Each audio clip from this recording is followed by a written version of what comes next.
They powered every phone in the world and still watched control slip through their hands. Inside a lab filled with low hum and blinking lights, signals bounced through the air, invisible but carrying everything. No screen, no interface, just movement, energy, something happening that you couldn't see but somehow mattered more than anything you could touch.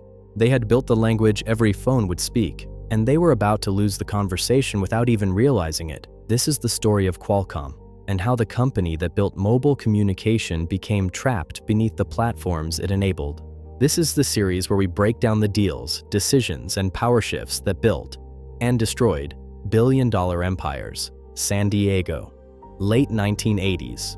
A small group of engineers sits around a table covered in circuit boards and scribbled equations. Someone taps a pen against the table. Another leans closer to a monitor that barely makes sense unless you already know what you're looking at. They're not building phones, they're building a system. A way for signals to overlap, share space, and still be understood. Something called CDMA, Code Division Multiple Access. It sounds technical, hard to picture, almost like something that shouldn't matter, but did. Instead of fighting for space on the airwaves, devices could exist together, talk at the same time, share the same spectrum. It wasn't just more efficient, it was scalable.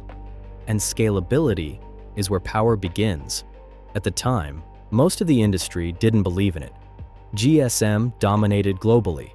Clean, structured, predictable, CDMA felt messy, complicated, harder to control, but Qualcomm kept pushing because they weren't trying to build a better phone. They were trying to build the system every phone would need. That difference would define everything. Through the 90s, Qualcomm quietly positioned itself underneath the entire mobile industry, not above it, not in front of it. Underneath it, their technology became the invisible layer that made modern wireless communication possible. Their patents, thousands of them, formed something closer to a toll system than a product. If your phone connected to a network, you were using Qualcomm. And if you were using Qualcomm, you were paying them. It was one of the cleanest business models in tech history. They didn't need to win the consumer. They didn't need a brand. They didn't need a platform. Honestly, they didn't need attention at all. They just needed everyone else to build on top of them. And for a while, that worked perfectly. This wasn't really about hardware. It was about control. By the early 2000s, mobile phones were everywhere. Nokia, Motorola, Ericsson. Different designs, different identities, different ideas of what a phone should be. But underneath, the same foundation. Qualcomm chips, Qualcomm standards, Qualcomm licensing.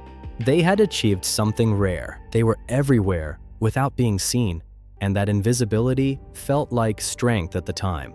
But it also meant no one really saw where the power was. Because when you don't own the surface, you don't control the experience. And the experience is where power eventually moves. 2007, a stage, a black turtleneck, a single device held in one hand. This amazing little device holds 1,000 songs, and it goes right in my pocket. Steve Jobs looks out at the audience and says something simple. This is a phone, a music player, and an internet communicator. The room laughs. Then it stops. An iPod, a phone.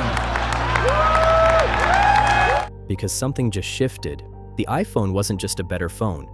It was a different model. Apple didn't just build hardware. They controlled the software, the interface, the ecosystem. They owned the experience. And suddenly, the layer Qualcomm had dominated wasn't where the real battle was happening anymore. This wasn't about chips. It was about who actually controlled what people used. As smartphones evolved, the center of power moved upward, from networks to operating systems, from infrastructure to ecosystems. Apple built iOS, Google built Android, Samsung built hardware at massive scale, and Qualcomm, they kept building the best chips in the world, faster, smaller, more efficient, but they didn't control what those chips powered. They were inside the device, but outside the decision. For a while, this didn't look like a problem. Every smartphone needed a modem. Every modem relied on Qualcomm patents. Revenue flowed. Margins stayed strong. They were still everywhere.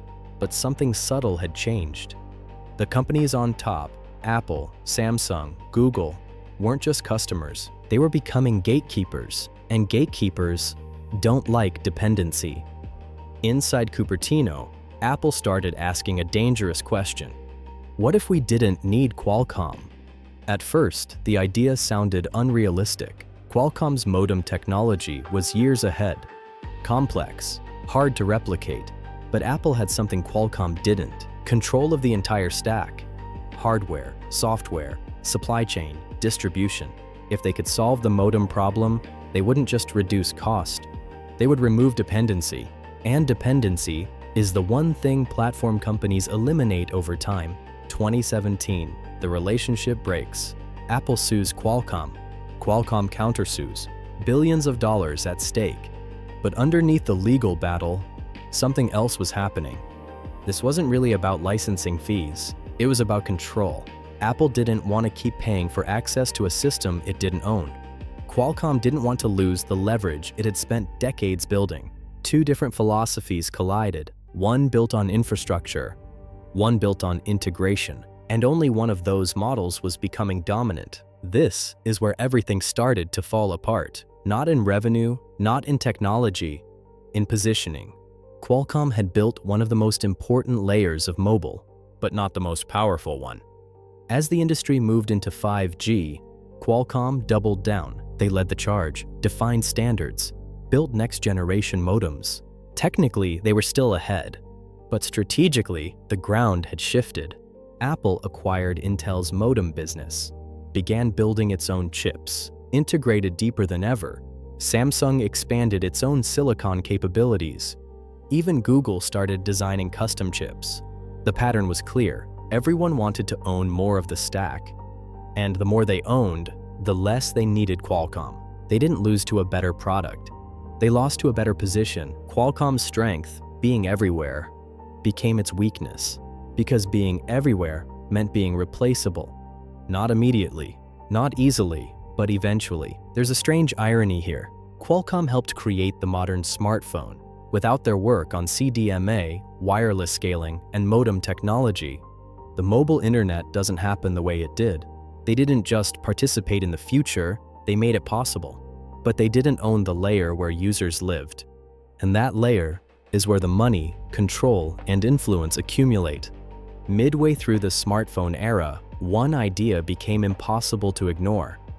The company that owns the interface owns the relationship, and the company that owns the relationship controls the future.